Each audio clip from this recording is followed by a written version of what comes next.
October the 10th, 2002, and I am here with Tom Buenger, who is a veteran of the 2nd Infantry Division who served in Korea. And Tom, I want to start out by, first of all, asking you how you came to be a member of the 2nd Division. I went in as a replacement, and I just happened to be, they needed men, and I happened to be there. It's, when you go over as a replacement, we shipped into Japan and then into Busan, and you went into a big warehouse, and the divisions had requirements, and they needed men, and you went where they told you, and I happened to wind up in the 2nd. How did you come to be in the Army to begin with? I was drafted. And what happens to an individual? What happened to an individual typically when they were drafted? Well, normally you go through an indoctrination period. I was drafted in Fort Thomas, Kentucky. We went to Fort Knox, where you're sworn in as a soldier, and then you're sent out to the location. Mine was Camp Atterbury, where we took basic infantry training, and then we shipped overseas. What was Camp Atterbury like? You don't want to know.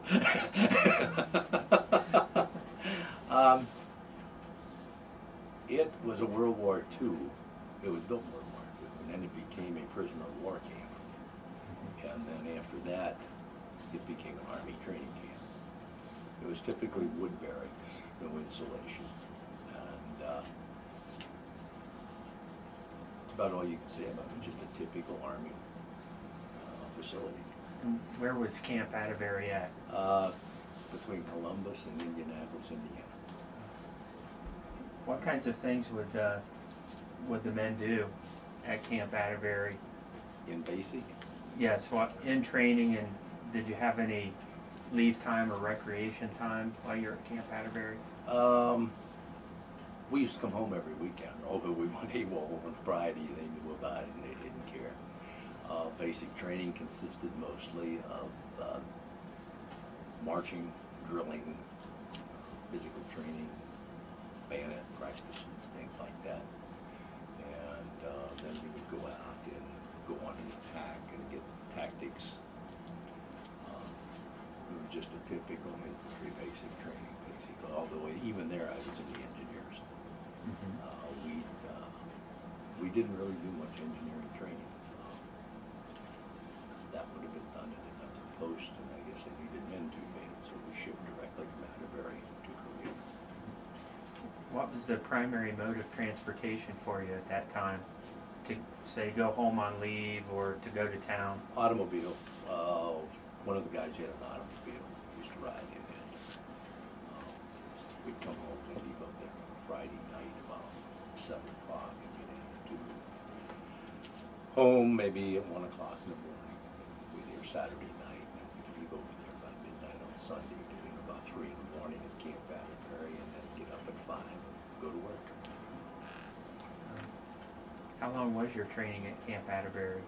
I went in October, and we shipped out in February, so about 5 months, or 4 months, about 12 weeks. Did you make friends Oh, at yeah. Camp Atterbury? Yeah. None of them, well, maybe 1 or 2 were in the outfit in Korea. So when you went to Camp Atterbury, did you have any idea, or was it explained to you, what the next step would be after basic training at Camp Atterbury, or was there some kind of selection process, or, to determine what skills you would have, or where they would want to place you after that? No. I can tell you a funny story. When we were rotating out of Korea, my old lieutenant was doing the interviewing, and he says, "Come on in, it might be a replacement." And this poor guy came in and he said, "Did you go to high school?" I said, "Yes, sir." He said, "Did you graduate from high school?" I said, "Yes, sir." He said, "What's your MOS?" He said, "Cook." He said, "Did you go to college?" I said, "Yes, sir." He said, "Did you graduate from college?" I said, "Yes, sir." I said, "What's your degree?" He said, "I have a master's degree in mechanical engineering from Georgia Tech." He tell me, "Cook." Um,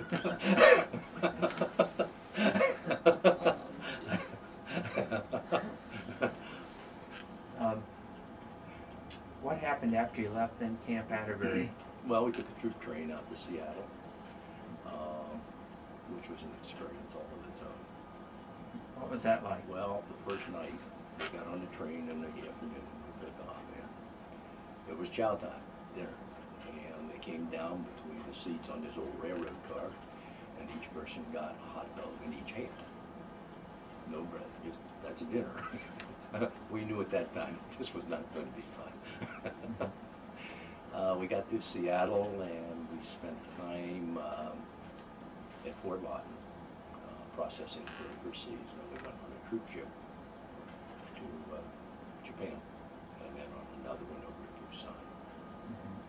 What kind of troop ship were you on? It's a troop ship that got too bad for displaced persons.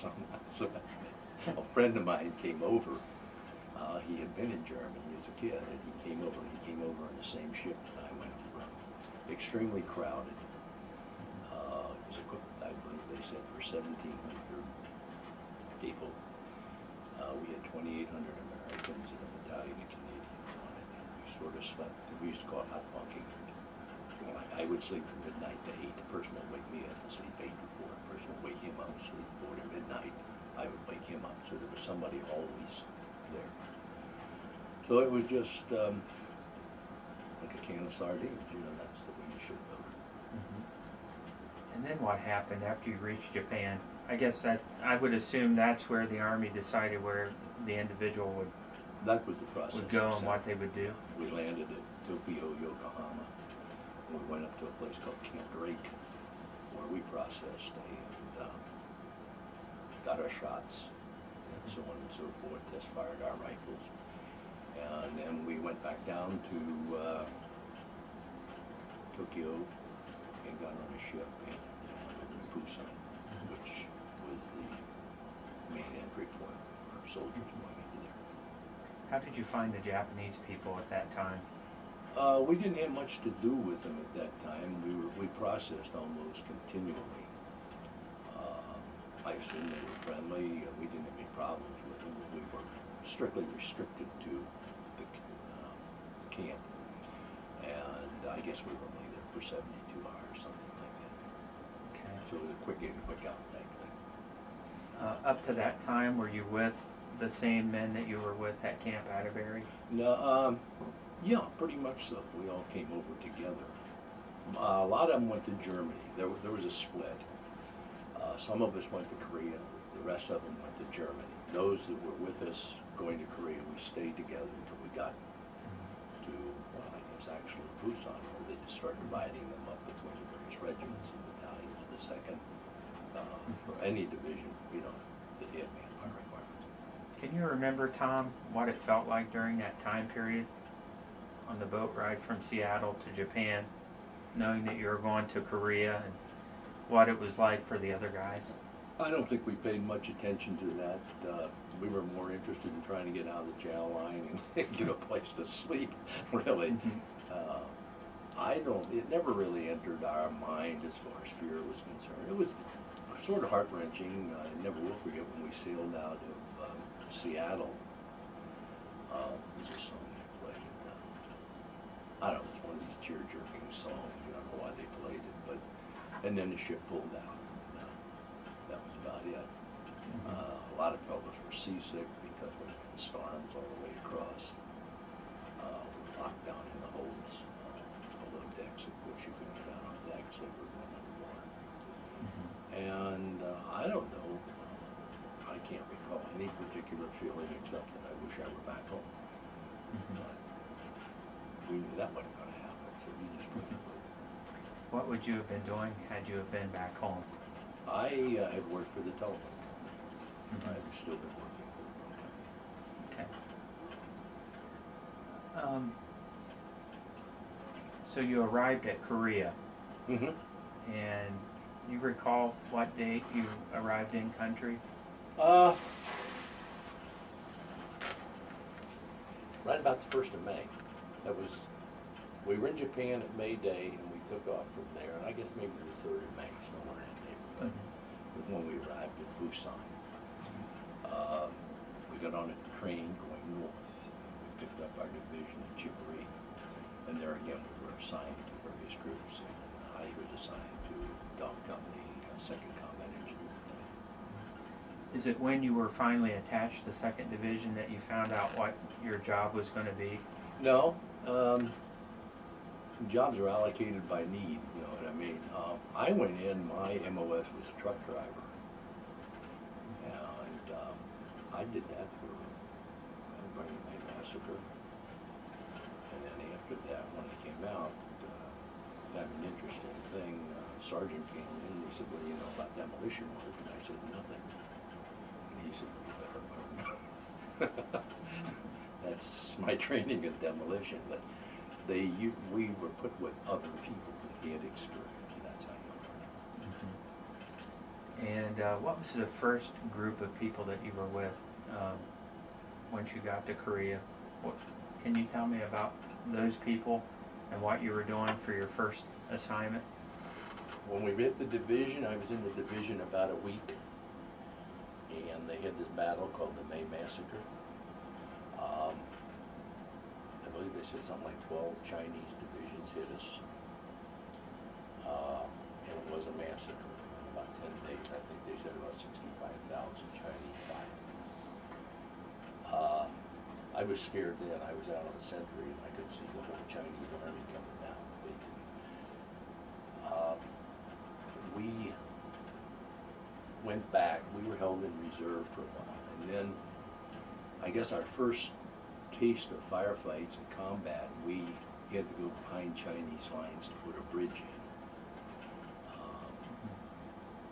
The idea was that they were going to send a tank column and go on the counteroffensive, and they had to get across the river. So we were the only engineer company left. They sent us in a tank truck convoy behind their lines, and we put the bridge in.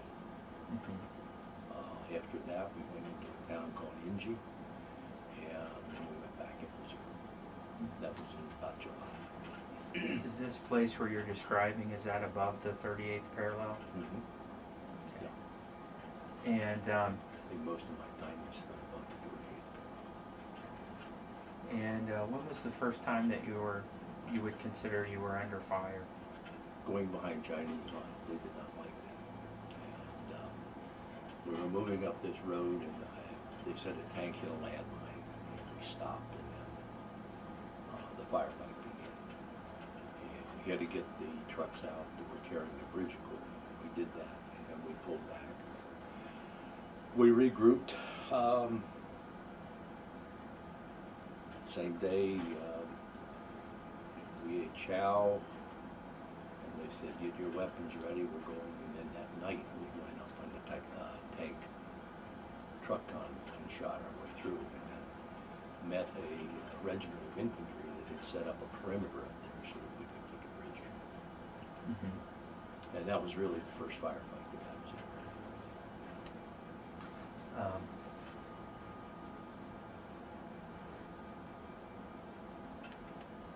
What happened after that? After you connected with the regiment? Well, we got up there, I guess it was, I don't know, it was a night run, so probably it was just about dawn. We tried to get a little rest. We've been up for about 72 hours at that point without sleep. And as soon as day broke, we started putting the bridge across the river. We got that in late afternoon, I guess it was, just in time for the tank to hit the bridge and go right under it. We were tired. And I would assume you experienced casualties at that time. Yeah, we had a couple of casualties in the firefight, but we were lucky going up. No casualties going up or at the bridge site.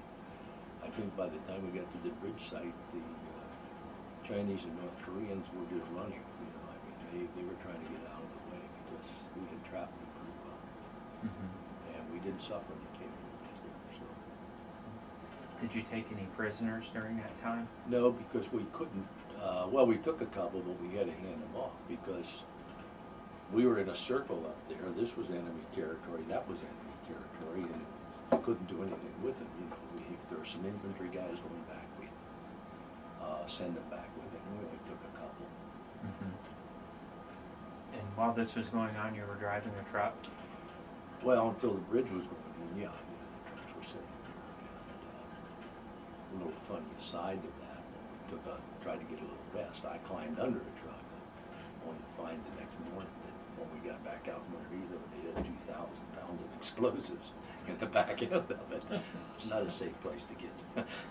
But nothing happened. Yeah, Mm-hmm. we were kind of lucky. What would be the next experience you would want to talk about, Tom? We went back in reserve. Didn't do much. I guess the general wanted to find out how many troops were left. The infantry was replenished with fresh troops. And then we moved out and we hit Bloody Ridge and then Heartbreak Ridge. Mm-hmm. That was a long, drawn-out, bloody mess. Now, when Heartbreak Ridge and Bloody Ridge was first. when Bloody Ridge and Heartbreak Ridge took place, by that time had you made the transition from driving trucks to combat demolitions? Yes. Mm-hmm. Okay. There was a riverbed that we were trying to build a road up, and they had mined the whole road. We had to clear all those mines before we could get anybody up there. It was interesting. We just stretched chain block, petrichor, down the road, on the side, in the middle, and then we set it all off at once. And the idea was it would put pressure on the explosive mines, and it did. And then we got to a point where that was pretty well cleared. They were building a ramp up, and then they sent us forward to clear the rest of the mines so that we could get the tanks behind their lines. Mm-hmm. I guess another fellow, myself, had the honor of clearing the last mines. And then the tank column went ahead and went into the village at Mundung. That's written up in this Operation Touchdown. And that really cut the supply lines going up there, so that's the battle ended right after that. How does one clear a mine, Tom? Carefully. And who taught you how to do that? The fellow that was the demolition man, I was the assistant. Normally what we did, they were mostly box mines and shoe mines. The box mine being a heavy tank mine, the shoe mine being just a little block of, it was about that big, and its only purpose was to take your foot off. They used to just scatter them around. We knew what they were, so if we ran into a box mine, normally we would set a quarter-pounder TNT on top of it to blow it up. The shoe mines, they were very hard to detect. You found them they were very simple. They were just a box, the lower part, well, the lid, of course, just like any box, was bigger. It had a wood dowel going through it, and it had just a little detonator in there, probably 800 pound explosive. Mm-hmm. And you would just, I don't even remember why, I guess we just threw them away or whatever, just get them out of the way. Was that considered one of the more dangerous jobs in the Demolition. yeah. Combat engineers? Mm-hmm. Did you lose guys? Yeah, I was sweeping mines, and I missed a shoe mine, and it took a friend's foot off. That kind of thing had happened. Also in that battle, we lost 2 of our lieutenants were killed. One by mortar. I understand my mine. I wasn't up there at that time. Mm-hmm. But yeah, we were beginning to take casualties. How did you go back the next day and do that job again, Tom? And just do it. I mean, that's part of the job, you know. How would you overcome the natural fear that a person would have to avoid that kind of situation? I'm not too sure that you do it yourself. You do it because your buddies are doing it. It's sort of camaraderie within the group. Mm-hmm. And when it's going on, I can't really say that it was fear. It was a job that had to be done. We just did it. That's all. I can't explain why or anything else. It's the way it works out.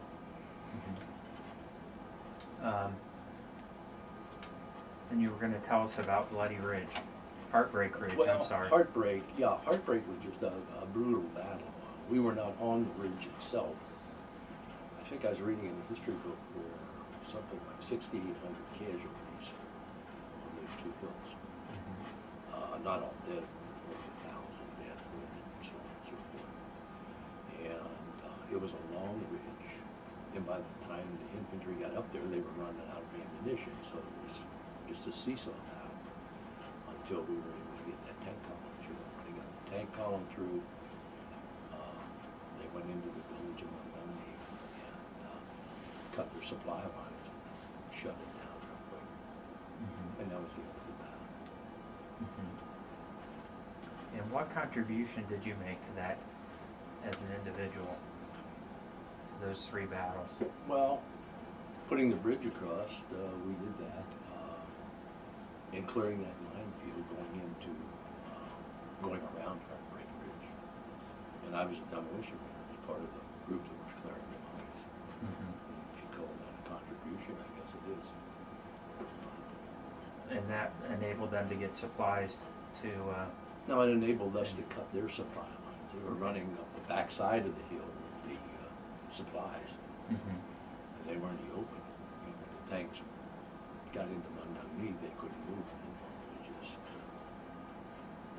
one guy said it was a turkey shoot, but I don't really use those terms too much, but they just broke it up that way, and that was the end of that battle. After that, we sort of went back in reserve. It got cold. The front pretty much shut down. We lived in bunkers. And I rotated out in February. That was basically the end of my combat. Although we were up on the front, it was too cold now. We were having like 12, 14 below zero. You were involved probably in constructing some of the bunkers and stuff that you had to live in? We constructed our own. We've also engineered. We were cutting down logs for the other companies to build theirs and so on and so forth. But we built our own bunkers. And since we weren't going to move, we made it as comfortable as possible. What happened after that? You said you rotated out in February? Well, in January, I guess it was January, we went to Osaka for 5 days. It was called R&R. And then we came back to the company, and then in February I rotated out. Went back to Sasebo, Japan, where we were put on ships and sent home.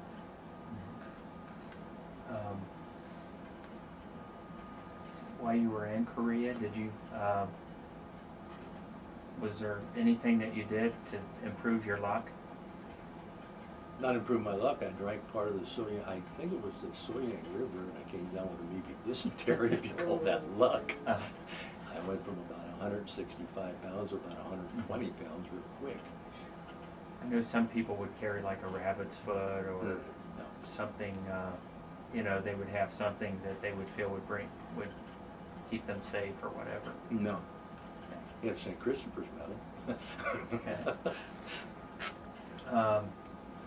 How did you stay in touch with your family while you were overseas? Mail. How would the mail system work? You would write a letter, and they would pick it up. I mean, all in the company. Usually the company clerk would pick it up and put it in a bag, take it back to where it could be put into the postal system. Coming this way, the letters would go the same way in reverse. Nobody had mail call. Was the Army able to keep you guys in regular mail during your tour in Korea? For the most part, yes. They did a good job. I don't remember ever losing any. I wish I'd kept it, but during that May Massacre battle, we were ordered to burn everything, so all my letters are still over there, I guess. The ashes. That was the next question I was going to ask you. How did you protect your mail being out in the field all the time? You really didn't. I mean, usually after you read it, you got rid of it, or you could have said some of them I was engaged, and that would write me.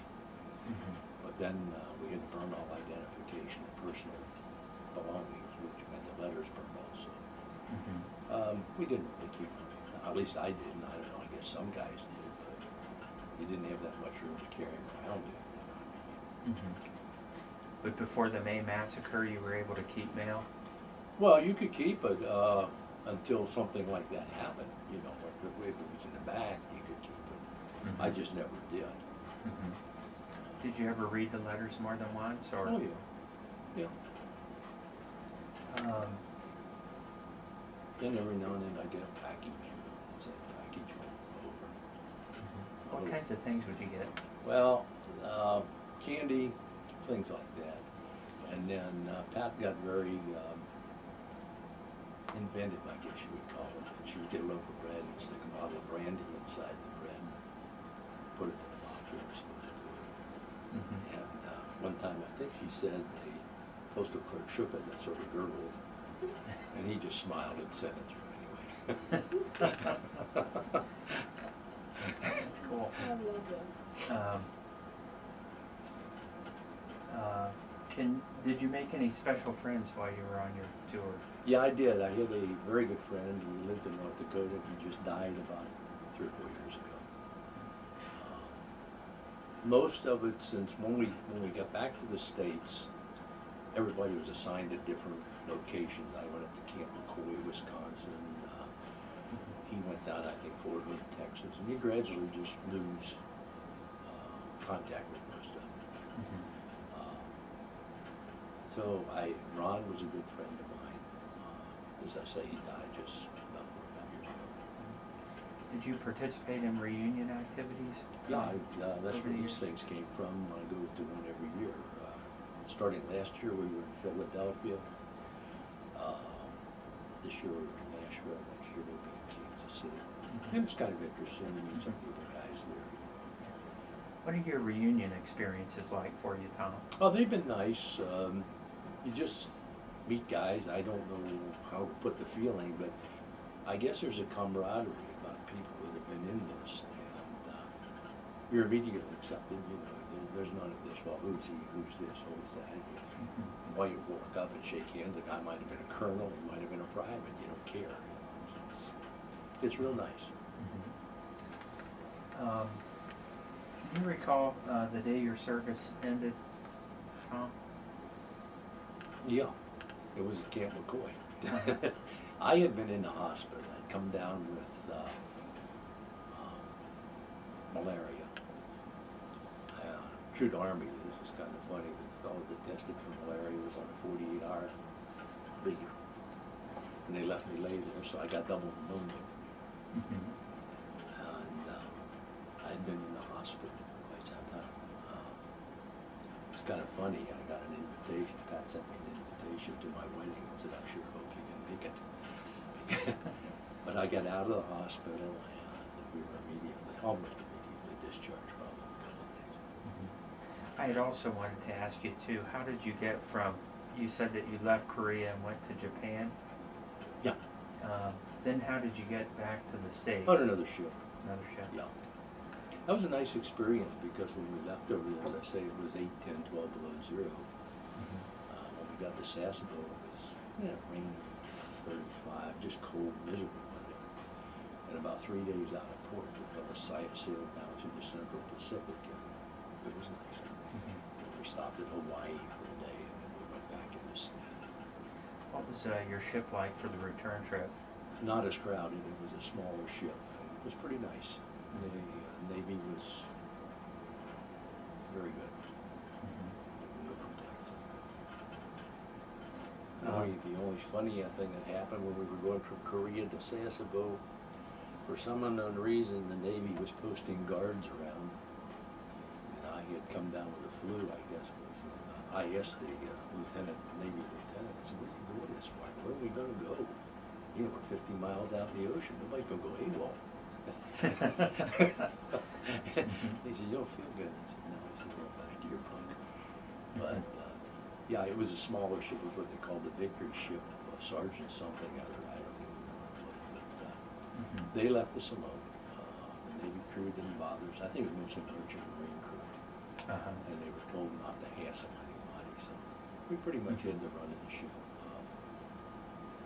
Do you think they had a little more respect after knowing what you had been through in Korea? Yeah, yeah. They maybe recognized some of that service that you had done? Basically, that's the reason they didn't hassle. But it was a good trip back. After you left, well, I guess, what, did anybody meet you when your ship got to Seattle? No. Very few of them did, because in those days you didn't travel from northern Kentucky to Seattle. Mm-hmm. So nobody did. When was your first meeting with family after returning to the States? Again, I was in the hospital for a checkup. They gave us travel money, so we got an airplane back. And I was met at the airport by Pat's father and Pat. Mm-hmm. Okay. And that was in the greater Cincinnati airport. It was a good day. So you, first time you seen family then was after you flew from? Seattle. Okay. To northern. Okay. And then from there you went to Camp McCoy? Camp McCoy. And I guess we got up there in May, and I was out in July. Mm-hmm. Did you find the transition from your experience to Korea back to the States No. difficult?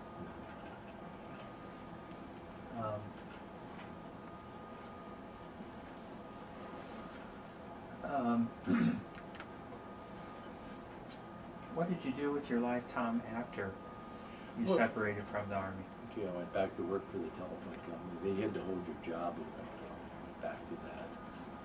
And gradually went up through the telephone company, became a sales manager. Mm-hmm. And then I retired and went to work for NCR. Wound up having my own business. And then decided it was time to smell the roses. Mm-hmm. Can you reflect, Tom, on how your military experience may have impacted on your life? I think if it does anything else, it makes you realize how good life can be. I don't think you realize that until you almost lose it, and then you begin to think things aren't too bad, no matter what happens. You know, I guess I always felt no matter what happened, I'd survive. And I think you enjoy life more. Is there anything that you would like to add, Tom, that we haven't talked about already? No, not really. I mean, we do have, funny things happen, but I don't think it'll be here. The fellow that had the master's degree and wound up a cook was kind of interesting. Mm-hmm. Other than that, it appeared to be funny at the time, but it really, when you give a sort of a macabre experience as far as humor is concerned. But the other thing I think it did is I found out no matter how tough things get or how miserable they get, there's always something funny to make you laugh that makes you smile. Mm-hmm. And it gives you that attitude. Mm-hmm. Now, Tom, when you came back, you got married. Yep. And did you start a family after that? I don't know whether it was a malaria or what. We couldn't have children right away for some reason, so we adopted a little boy. Mm-hmm. And then after we adopted a little boy, we had two of our own. And wound up with 3 boys. Have the kids asked you about your experiences in Korea? Oh yeah, they try. A lot of the things you don't, I don't know, you just soon forget a lot of it. And I guess maybe I have forgotten a lot of it over the years. Mm-hmm. Things get sort of dim. Till you get, like on these reunions, fell across the street and says, "You're retired currently." I said, "How did it get?" I said, "Oh, the stories got bigger than the lies did too." So I mean, it's one of those things. Mm-hmm. But no, I'm happy that I went. I wouldn't want to go again. Well, I can't say that. If I were younger, I would probably want to go again. But I always felt the country's been good to me. I just did a job, and the job's finished, and let's get on with life. That's the way it's been. Mm-hmm. Is there anything that you would like to impart to any of the kids or youth who might It's the old someday watch this interview? It's the old thing here. It said all the time, freedom isn't free. And I think that if you're a young person and you're called to defend it, that's your job. It's your responsibility to do it. And it's not waving a flag or anything, that's just the way I feel about it, you know. If something were to happen, I had a son that was that age, I wouldn't try to keep him out. Because, yes, you can get killed, but if you look at the chances, it's very small. And everyone in my family's been in for I don't know how long. And I'm proud that I was in. I don't even hang my head and say, hey, you know, I left down. And if I were a young person, I would just face it the same way. I wouldn't say, hey, go down and see if you can get in. But if you're called, and do it. And get it over with. What has been the military tradition in your family, Tom, if I might ask? Well, let me see. I had an uncle in World War I. World War II, my brother was in. Pat's two brothers were in. One was killed in action. My brother-in-law was in. And then we got to the Korean War, and both my other brother and myself were in that. I went to Korea. Cousins were in. Her brother went in during the Vietnam War, or right before the Vietnam War. And I guess it's just been sort of, you're a guy, and that's the way it works. And almost everybody's been in, you know. Mm-hmm. My brother served in the Philippines. Her brother, Elmer, got killed at the Arno River. He was a tanker. Her other brother was with Patton. Elmer got killed. They pulled him off the line. I think there was an unwritten rule that if one in the family was killed, the other one was not put on the line. Mm-hmm. So, you know, they didn't all go overseas. Some of us did, some of us didn't. Some of us sub-combat, some of us didn't. But we all served. I want to thank you, Tom, for coming in and sharing your story with us this evening. You're quite welcome. And I told Barbara, we get these periodically. And if you're interested in when I get one, I'll send it out. You're welcome to use them any way you want. You can reproduce them. And there's some interesting reading in there. That will tell you the story of getting behind Heartbreak Ridge. Mm-hmm. So, I sometimes wonder if it wouldn't be good if veterans would have taught this some of these people, like on Veterans Day or something, when you're in school. Just the other day, I called some of this in at lunchtime. And then we can tell the funny stuff. Well, that would be great, Tom. Yeah. My brother's a teacher, so I may be calling on you to do that. That's fine. I wouldn't mind it enough. One funny story I will tell you. We had a fellow that was a real pain. I'm sorry that it was one of these guys. If you kicked a guy and killed you would have. I mean, but we had a bet with Ron one day. He was also a demolition man. He was arguing that if I let a piece of detonating cord, it would explode. I said, no, it'd burn. So he bet me $10, and I called this guy. And I said, hold this, would you? And I lit the end of it. It burned. And I got $10. But those are the kind of things, you tell that to a civilian who's never been there, and he can't see the humor in this. Mm-hmm. But at the time, it was kind of funny. Sure. And that gets you through the rough times, I'll bet, too. Oh, some of yeah. that humor. You got to keep a sense of humor, you know. Yeah, and I think that's what makes the GI different. He has a sense of humor, and it's just one of those things that goes with the